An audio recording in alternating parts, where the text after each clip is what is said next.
Hey, it is Zennial Gamer, and we are here today with some PC10 teams that do not use Pang. So if you missed the Pang Hall of Heroes, I'm going to give you some alternatives that do not require her. Now, I will tell you, these teams run about 90-95% success for me, depending on the quality of runes that I'm using. So I've been steadily trying to test down on quality to see just how low of quality I could get. I could definitely go lower than I have right now if I didn't mind a slightly slower run and a slightly slower fail rate.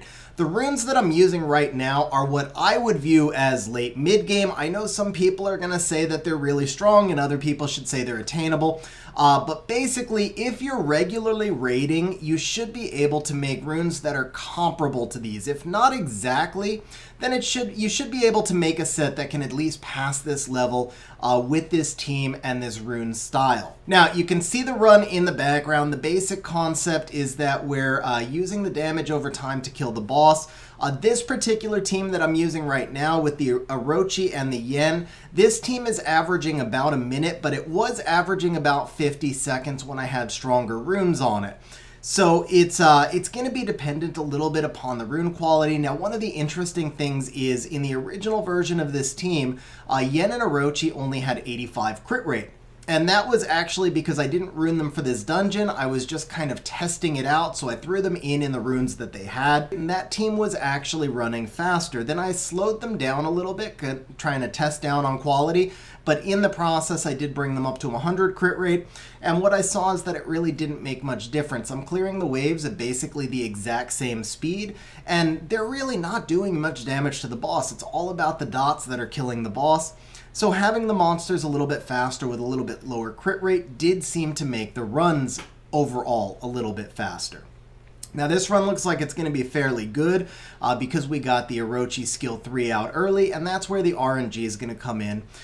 Basically, I think no matter how good the runes are, you're still always going to have a small fail rate using this style of team because there is resistance and there is a little bit of RNG. But at the end of the day, if you're doing sub 1 minute runs at 95%, for me, that's pretty good right now. I think we're going to have better teams coming out later. But for these early stages of this new meta, I'm happy at about 95% if I'm averaging sub 1 minute. Now let's go ahead and look at another composition of this team. Now I will, of course, walk you guys through the runes and the theory craft of why these teams work after we've seen each of the 4 teams run in the dungeons. So this second team is simply switching out Orochi for Raoq, trying to get it even closer to a free-to-play team. Now, my second Raoq, I only have 2. I actually built my second one this week. My second Raoq is speed tuned for my Necro team, which means he's super slow. He's about 50 speed lower than the rest of the team, and he's acting after Vertihile. That is not ideal. So this team is failing a little bit higher for me just because of the poor speed tuning on the second Raoq, and it's quite possible this would actually be the best version of the team if my second Raoq was runed the way my first one was, meaning up around 215 speed instead of around 165. With that said, you guys can see that we did another 57-second run. So overall, this team actually averages about 3 seconds, I think, faster than the Orochi version of the team. But as I said, it does have a slightly higher fail rate, and I'm pretty sure that's just because I'm running a super slow Raoq. So if both Raoqs were up around 210, 215, I think the fail rate would be the same or lower than the Orochi team, and the average speed would be a little bit faster, probably somewhere around 50 seconds. And that's where I said there's going to be a little bit of a sliding scale based on the rune quality you have available and also the rune quality you're willing to allocate to the dungeons. And so there you see that run was actually a little bit closer. Well, it was about the same time actually, but it was a little bit closer, and that was because of the RNG. The Yen didn't proc out her skill 3, or maybe the cooldown wasn't up. But it looked like she derped once and then actually procced out the or it'd be the skill 2 with Yen because of the passive. Okay, so let's move on to the next version of this team. Okay, now we're getting even more free to play. We're not even using a 2A, we're using a 3-star Water Imp champion. Now, I will tell you, I haven't run this team as often as I've run the others. I think this is going to be the slowest of all the teams, and the slower the team is, obviously, the more likely there is to wipe. So I don't know exactly how stable this team is. I only did about I think 7 or 8 runs with this team. And it didn't fail any of those times, but it's too small of a sample size to talk about how stable it might be. But the basic concept here, the Water Imp champion, Raoq, his skill 3 hits 5 times, and each one has a chance to either ignore defense or land continuous damage. His ignore defense does, I believe it's about 10,000 damage on the boss. The boss has 180,000 HP, so the continuous damage is doing about 9,000, and Raoq is doing about 9,000 if he lands the ignore defense, so it kind of works the same either way. And there you go. We can see that actually that run felt kind of quick. Let's see. No, actually, I guess it wasn't. It was right around the same time as the other runs, 1:03. So there you go. The Raoq is another option if you don't have Orochi and you don't want to 2A a second Raoq. Okay, so the last version of this team that I have set up is going to be using the Raoq and the Orochi. I'm going to pause this right here so we can take a look at what the boss actually does. So this tower on the left right here, it attacks all enemies to weaken their attack power and remove all harmful effects granted on the boss. Now that's key when you're trying to run a continuous damage team. If the boss is getting cleansed, you're not going to be very successful. Now this one on the right here increases the attack bar of the ally with the lowest HP status by 50% and increases the attack speed for 2 turns. So when you put these two together, what it's telling us is that the right one is going to boost the boss because we're going straight for him. The right one's going to boost the boss's attack bar. Now let's take a look at the boss's skills. We attack all enemies and decrease their attack bar by 30% each. So this is turn cycling. The boss is turn cycling by reducing your attack bar. This one is attacks the enemy target 7 times to absorb the attack bar by 20% each. Now this is where the Joltan comes in, and we'll look, of course, we'll talk more about him when we look at the runes. But you'll notice that the Joltan was in triple will, and it's because of this one. This is a single target attack. It's the biggest damage attack that the boss has. So when the boss targets my Joltan, if I'm in triple will, he's not able to absorb the attack bar, which prevents him from taking an additional turn. Obviously, my Joltan is the tankiest monster, so he's taking the largest damage hit. Now this one right here, the passive, is basically saying the more turns the boss takes, the more likely you are to wipe. We could read through the whole thing, but that's what it amounts to, is the boss just hits more frequently and more often and harder the more turns he takes.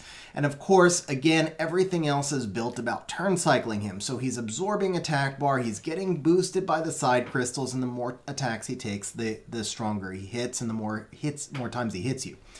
And then this last one right here says that we're going to have his damage decreased by up to 70% based on his attack speed. And in addition, the side towers will gain 50% attack bar when they're attacked based on their attack speed.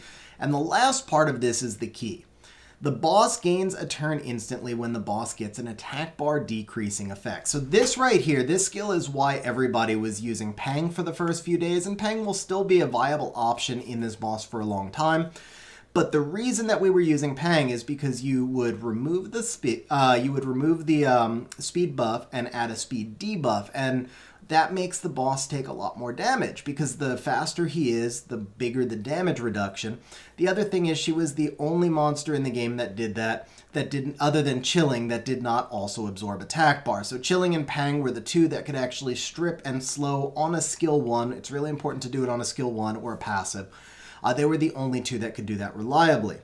Now, the continuous damage team concept here that we're talking about is basically, it's the reverse. You apply lots of dots to the boss, then you decrease his attack bar and let him take a turn before this tower has a chance to clear the dots. And when he takes the turn, he eats all that damage. And what we're trying to do at the same time is avoid attacking those side crystals because we don't want their attack bar to increase because, again, if this attack bar increases, then he's going to cleanse the boss. So what we're looking for are single target damage dealers that are going to do lots of dots to the boss. And that's where the monsters like Orochi, who can hit 6 times and do 6 dots on his skill 3, Yen, who's going to proc and do a ton of dots, or the Raoq all come in. Now, the reason that we're using the Raoq in this is twofold. One is obviously just because he does a lot of damage to help us clear the waves. 2 is because he's turn cycling our continuous damage dealers. Now, that 5-minute run, that was a little bit slow. That was because I had to pause to talk about the strategy here, obviously. But you could see that even though I took a couple of losses there, we did still pass.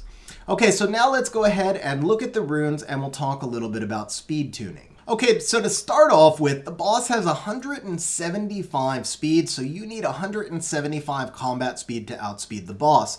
That means your slowest monster in this team can be about 160. Depending on your speed tower, it may need to be a little bit faster. But if you're using Vertihile to turn cycle, and so far I have not seen any teams that do not need Vertihile to turn cycle, you really do need to be running a little bit faster than that, or you just simply aren't able to lap the boss with Verti. So I've been testing down on speed a little bit. Right now my Vertihile is at 181. And so far it's been effective. Now when I ran the Vertihile at 200, like I said, the team was a little bit faster. But with the Raoq team up, and particularly when I'm using the double Raoqs, there's a good shot that Vertihile gets taken with one of them, and the 80% attack bar boost is more than enough to lap the boss. Now, overall, the Joltan is going first for me. Now, he's going to be in triple will. The ideal build for him is actually going to be triple HP, but I didn't have enough speed subs on my will runes, so I wound up going speed, HP, so you can see that his damage is a little bit, his HP is a little bit lower. Now, one of the nice things about Joltan, obviously, is this contaminated blood passive that reflects damage back onto the boss. So the more HP he has, the more damage he reflects at the boss. I have actually seen him kill the boss a few times with the passive, which is really cool. But as I mentioned earlier, you definitely want to have him in triple will. That is essential because if the boss steals his attack bar and turn cycles itself, you will probably wipe. So Joltan should be your fastest monster, and the reason he's fastest is because he's going to do an initial defense break, and he should be in triple will. Now, acting second after the Joltan is going to be your Raoq. Now, I've tried this team in a lot of different turn orders, and honestly, I didn't notice a huge difference. I tested it with Raoq, Orochi, and Yen all going second, and there's pluses and minuses to each of them. Now, one of the benefits of Yen going second is that if she procs the boss and then the Raoq goes after her, he can reapply the defense break. However, we're really not doing that much damage to the boss because we're leaving the speed buff on him, so we're not doing that much damage with our attacks. We're mostly killing him with the continuous damage. What I found is that by having Raoq go second, you've got a better chance to do some early fluff damage to the boss, and at the same time, you're going to be clearing your waves just a little bit faster as well. So I run the Raoq second, but I'll tell you that it's not a huge difference if you run Raoq or Yen second. Either of them works. The Orochi running second, though, that one did not work out well for me at all. Okay, so you see the runes right here. Now, obviously, this is... it looks like on its face, it probably looks like it's really high rune quality. We're at 215 with 100 crit rate. I will tell you, you only need 24 accuracy in this dungeon. He's got 39 accuracy because he was speed tuned for SF10 previously. I'm no longer using him there, but that's where I built him for. I will tell you also that he's a little bit squishier than I would like. You can see plus 5k HP is crazy low. And then this Raoq in particular is not skilled up, so there's some room for improvement in some areas. Obviously, the rune quality is a little bit high. If you cannot reach this level of rune quality, the place to sacrifice would be in the speed or the crit damage, because again, we're not doing a lot of damage to the boss itself, so the speed and the crit damage, well, mainly the crit damage is just what's allowing us to go through the waves faster. Less crit damage just means a slower run, so you spend more time on the waves. And then if the Vertihile is working at 181, we can safely assume that most of the rest of the team can be slowed down as well. I've been testing the other monsters at around 200 speed, and so far that seems fine. I did notice when I had everybody above 220, as I mentioned earlier, that the runs were a little bit faster. I haven't noticed much of a difference in a fail rate. Maybe I'm failing an extra 1 or 2% by dropping 20 speed off everybody, but for the most part it seems to be about the same stability, just a little bit slower. Okay, now, the Raoq, obviously, by the way, is going to be in speed, crit damage, and attack, and you could put him in violent as well. You could put him in swift as well, by the way. So, going back to that whole point of he doesn't need quite as much damage, if you can't get that speed in rage, then swift is totally fine. Okay, now acting third on this team is going to be, on the team that we're looking at right now, it's going to be the Yaku. On all the other teams, it's going to be the Yen. So we'll look at both of their stats. Now the Yaku, I just threw runes on him to test out. So you can see double guard energy, nothing special. The stats obviously are pretty good. I think the overall set efficiency is 95%. But again, you only need 24 accuracy on him. You must have 100% crit rate on him. I will say you can get away without the 100 crit rate on Yen or Orochi, but in the case of Yaku, for this turn 2, he's going to give you more continuous damage if you get a critical hit. Obviously, the more continuous damage you land, the better. Now, one of the biggest differences between Yaku and Orochi, the skill 3 is only going to give you a chance for 5 continuous damage effects, where Orochi can give you 6. But the skill 2 will land continuous damage, where Orochi's skill 2 will actually reduce the boss's attack bar and trigger the boss down.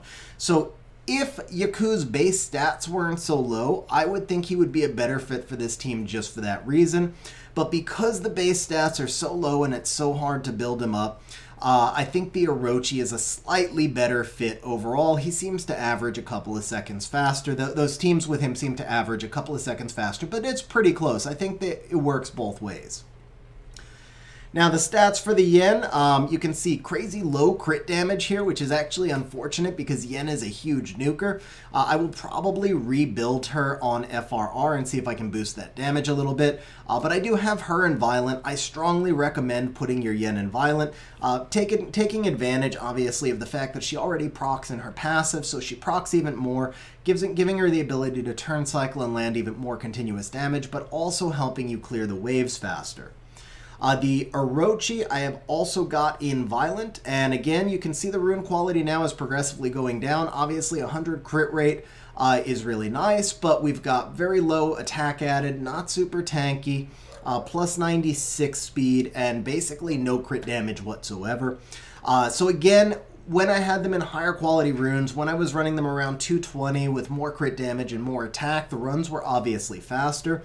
But these runs are stable as well, and I do think I could probably take the team down another 20 speed, especially if I were trading that 20 speed for crit damage. But even if we're just trying to talk about lowered rune quality, I do think I could take most of this team down another 20 speed and still be somewhere around a 95% success rate. Now, the last monster that we're running is the Vertihile, and I've got him in Fatal Accuracy. So he's built as a damage dealer. He'd obviously be better in Violent.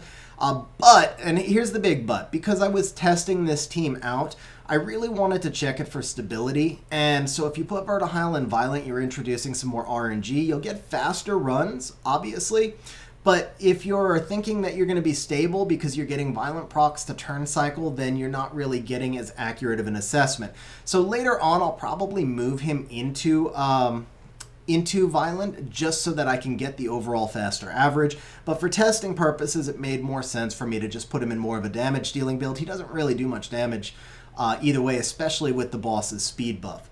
But this worked for our testing purposes. You'll also notice that I had almost no artifacts on the team, so there's definitely room for the team to go faster, but also it should be a team that's more attainable for a lot of people. Now, again, Vertihile at 181. You must have your slowest monster at least at 161, and I can't tell you exactly where the bottom speed is going to be to lap the boss, but I can tell you that at 181, I'm mostly lapping the boss. The only time sometimes the boss cuts me is the mid-boss, but it's not enough to actually kill me. Usually it just winds up dying to the continuous damage anyway, but on a really bad run, maybe it hits my Joltan. And that's about it. The minions on the side will defense break your team, but since they never get a second turn, I've never lost a monster on that mid-boss wave. So that's it for this PC10 team, guys. Tell me what you think. I'm hoping that a lot of mid-game players are going to be able to make this team. I still have a few more ideas that I want to test, and I'm still hoping that we're going to be able to make an even better, even more stable team than this in the coming weeks, and one that has an even lower rune requirement. If my main idea works, then we should have a team that might actually reach 100% sub 1 minute with very minimal rune requirements. But I did have to 2A a new monster to test it out, so I'm still waiting for some dimensional hole energy. In the meantime, I hope this team is going to help out some of you guys. And as always, I hope you enjoyed the video, and I'll see you next time. Hey guys, if you're still with me to this point, then that means that you probably liked the video, found it entertaining, or even better, both. So please smash the like button, hit the subscribe button, and leave a comment down below, because those things help the channel grow, and more importantly, they show me that the video is useful, and that's the whole reason I do this in the first place.